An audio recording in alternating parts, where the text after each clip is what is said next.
And it's time for the Speakeasy here on WFMU East Orange, WXHE Mount Hope. And we've started off with a slightly different tune this week, and that's because we have a special guest here on the program. By the way, I'm Dorian Devins. And tonight's guest is Ben Ratliff, who is, of course, jazz critic or music critic at the New York Times. And he's going to be here talking about John Coltrane. Not just about John Coltrane, but actually a new book he has out called Coltrane, The Story of a Sound. And why don't we just say welcome to Ben right now since he's here. Hi, Ben. Hi. Welcome back to the program. Thanks a lot. We opened up there with some John Coltrane. I should mention, by the way, Coltrane, The Story of a Sound is published by FSG Books. Let me mention that. And this book has just come out. Before we talk about that cut, which many people will recognize, this book is not per se a biography, right? It's a different approach. Yeah. It's not a biography at all. It may be a critical biography. It's more of a critique-y book. I mean, I wrote it to kind of answer a question that I had really since I started writing reviews for the Times.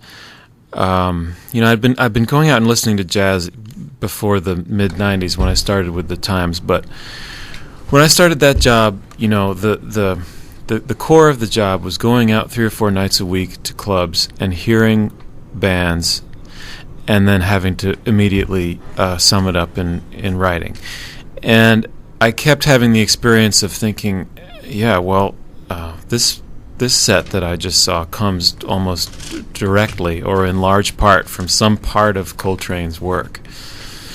And I felt like I was saying this over and over again and in different ways to make it not boring and not reductive and repetitive. And at a certain point it was kind of like, well, okay, but why? We know that Coltrane was important. We know he was a great musician. We know that he had a lot of fans. We know that he sort of meant more than music.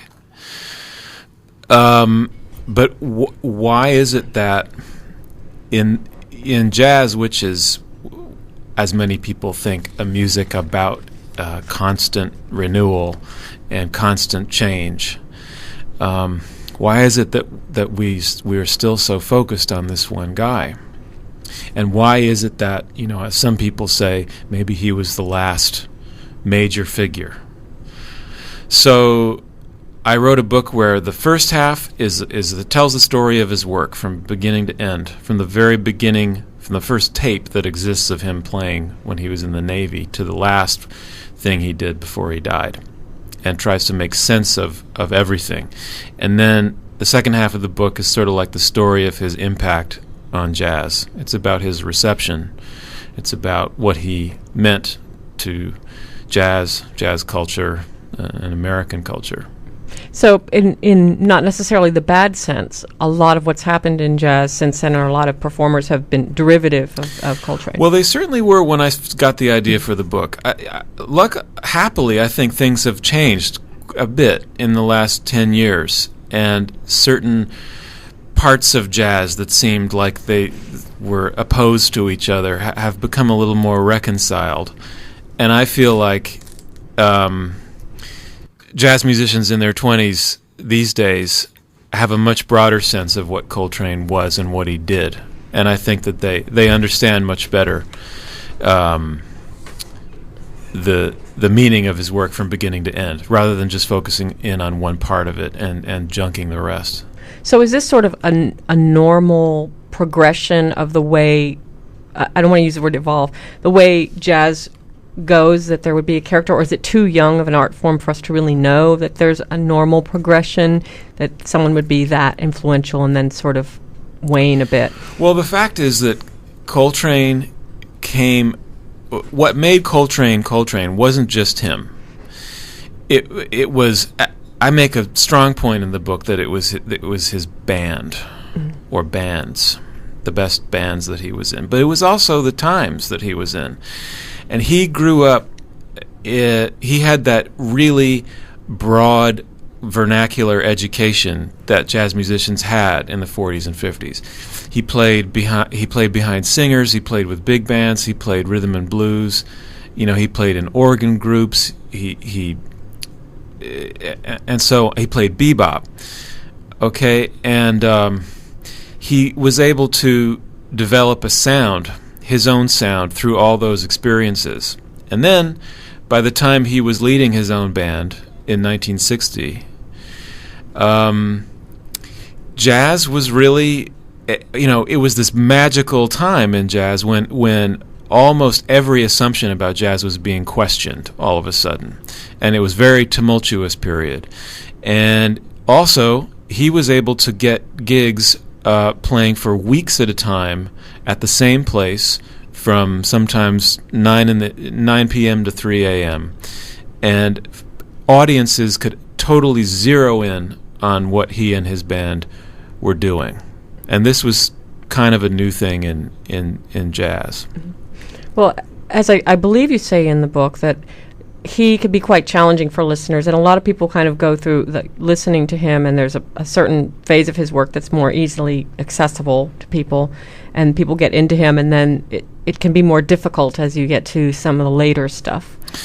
Yeah, it can be. I mean, his work makes lots of sense to even casual jazz listeners up until it really depends. It could be 59, could be 60, could be 64.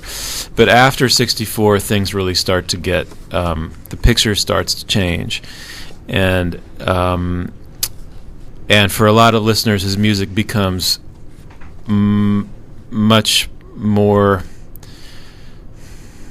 more intense and tumultuous and away from regular rhythm and away from regular tonality than they can handle. On the other hand, in the last 10 or 15 years, there's a lot of listeners who I think come to him starting with the late stuff and don't particularly care to learn enough about giant steps and what he did with Miles Davis. So there's a lot of different ways of looking at him now. But I felt like, I was born a year after Coltrane died. And so I feel like people of my generation, our task is to try to understand him completely from beginning to end and understand why these different kinds of music came from this one guy. I know a lot of people who loved him in the 50s and the early 60s. And really believed in him, and then felt that he just sort of, he went off the deep end, he broke a contract with the audience, he led jazz into a dead end, blah, blah, blah. They feel that because they grew up then. Mm-hmm. I don't feel like I can't feel that, Well, it's all hindsight for you. Yeah. So they grew up with what was going on while they were, I guess, young, what he was playing. Yeah.